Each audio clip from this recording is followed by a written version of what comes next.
Well, this is a first for the show. We've got ourselves a two-parter. Alright, technically there was Man Up 1 and 2, but those episodes were separate, self-contained stories that had nothing to do with each other. This here is one larger story broken up into two distinct episode chunks. Now, I'm not sure why this wasn't treated like the Last Donnycorn and just made one episode, but hey, this just makes it easier for me to review, so I can't complain. The title Monkey Love is as basic and straightforward as it gets though. It could either be based off of a 2002 adult comedy film or a 1935 animation where two monkeys fall in love, or maybe it's just the saying in general. I'm not sure which, but I'd personally like to think it's the monkey animation. This here is an episode that honestly, most of us probably saw coming the second we realized a female ape character was introduced into the series. Strap yourselves in, folks, because this is gonna be one bumpy ride.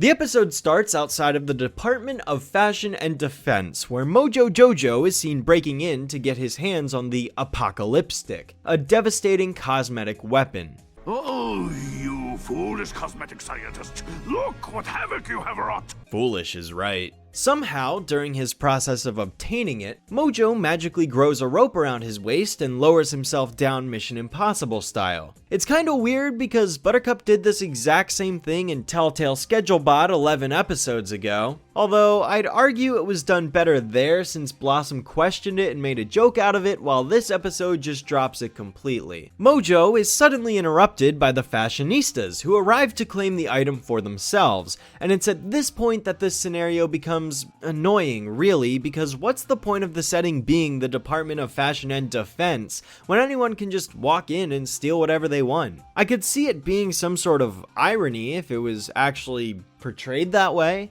Like, haha, isn't it ironic that the defense of the Department of Defense is so weak? But instead it comes across like more of an oversight rather than being on purpose. Mojo and Barbarus even get into a fist fight and there's no security, no guards, no alarms, nothing. Speaking of those two, in case you couldn't already guess from the episode title, they both pause what they're doing when they look directly into each other's eyes and immediately fall in love.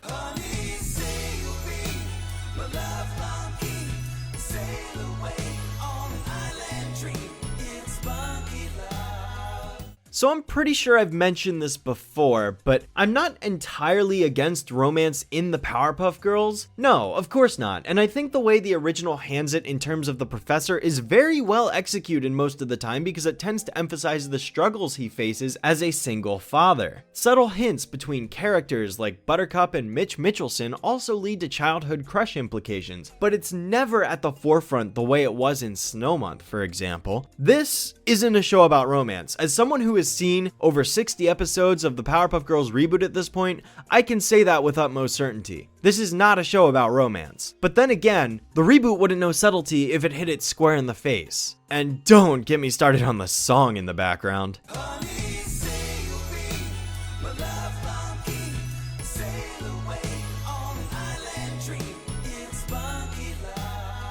This is making me uncomfortable. Also, shoutouts to Fly-Pow-Bye, who picked up on this sounding a lot like the song Shining Star by the Manhattans. I didn't catch that until I read his blog while making this video. You know, it's kinda sad how predictable this move is for the show to go and ship these two characters together. Oh look, Barbarus is a gorilla, Mojo's a chimp. Clearly they're perfect for each other because they're both primates, and not because they actually have anything in common.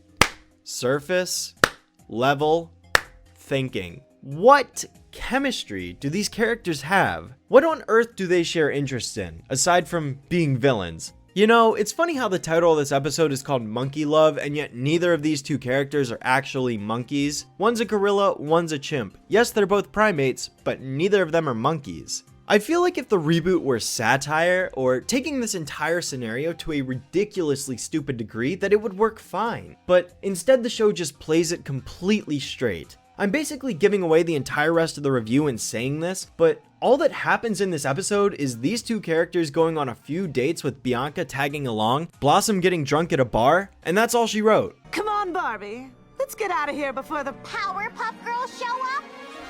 Time for a makeover, evildoers! Nice one, boss. At the very least, we finally get a superhero-like entrance from these characters again, so that's noteworthy, I guess. And then the girls proceed to jump into action, but end up failing almost instantly. Ready or not, here I... You know, I don't think I'll ever be able to sum up the Powerpuff Girls reboot in one image better than this one right here. So Blossom does end up cornering Bianca while her sisters get pummeled, and then she yells for them to perform Plan Z43 Waterloo, which for some reason requires them to change their costumes because I don't know, and with a plan like that, they deserve to lose when Bianca, Barbarus, and Mojo all use the apocalyptic on them at the same time. Not really sure how they expected to win there, considering they dressed up as the losing side, but okay. Next, we cut back to the girls' house sometime later, where Blossom contemplates her actions after failing to capture the bad guys. I have a sterling record of carefully honed perfection. Yeah, like those perfect test scores that allowed you to get into honors. Oh, wait, I promised I wouldn't bring that up anymore. This is the last time, I swear. Bubbles gets a call from the mayor that states Mojo and the fashionistas are terrorizing the Snooty Rose, which is basically exactly what it sounds like. A high-class restaurant with overpriced food and glamorous atmosphere. Okay, so first off, Mojo and Barbarus are definitely an item. I called it. I told you they had chemistry. Bubbles, this item of yours literally looked each other in the eyes once, kicked the shit out of you, then left. How on earth did you see chemistry in them? Second off, they're terrorizing the Snooty Rose. Whoa, that's like a third date restaurant. Okay, boss, let's go. At this so-called Snooty Rose, Mojo is seen requesting a table for two, and this is where we kinda get our first hints that Mojo and Bianca aren't exactly getting along. This doesn't really go anywhere here, but keep this in mind for part 2. Next, we get a montage of Mojo imagining what his future with Barbarus will be like, accompanied by yet another song.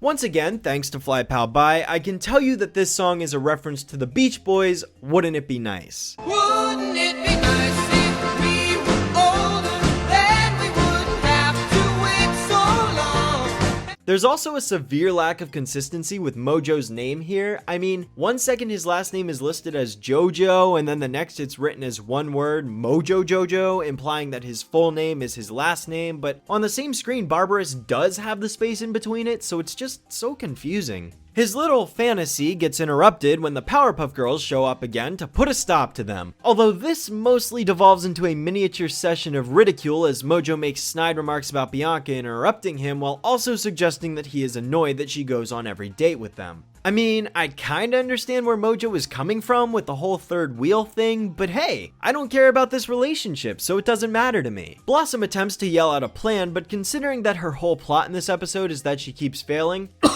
not so awesome Blossom. She just says a bunch of mumbo jumbo before the apocalyptic is used on them a second time and destroys the entire restaurant. The only value I got out of this scene was spotting a genuine moment of continuity. My simian treasure. Let us go get Froyo instead. I'm lactose intolerant. Ugh, of course you are. I doubt very many of you would ever even remember a detail such as this, but in Fashion Forward, Bianca actually requests the citizens of Townsville to get her something that ties into this. Bring us a non-fat almond milk skinny double chai latte. Why, thank you. A chai latte with almond milk, aka a beverage that lacks lactose. How about that? One of the rare times this show has actually taken note of a character detail from a previous episode and brought it back. So after the fashionista trio escapes, Blossom flies off in disappointment from her failure and arrives at a bar in an undisclosed location. It's as spot on of an homage to the Western genre as you're gonna get. She tells her woes to the bartender Bart, she drinks a glass of milk as if it were a mug of beer, she sits in a dim brown interior, it's all there really. Used to be.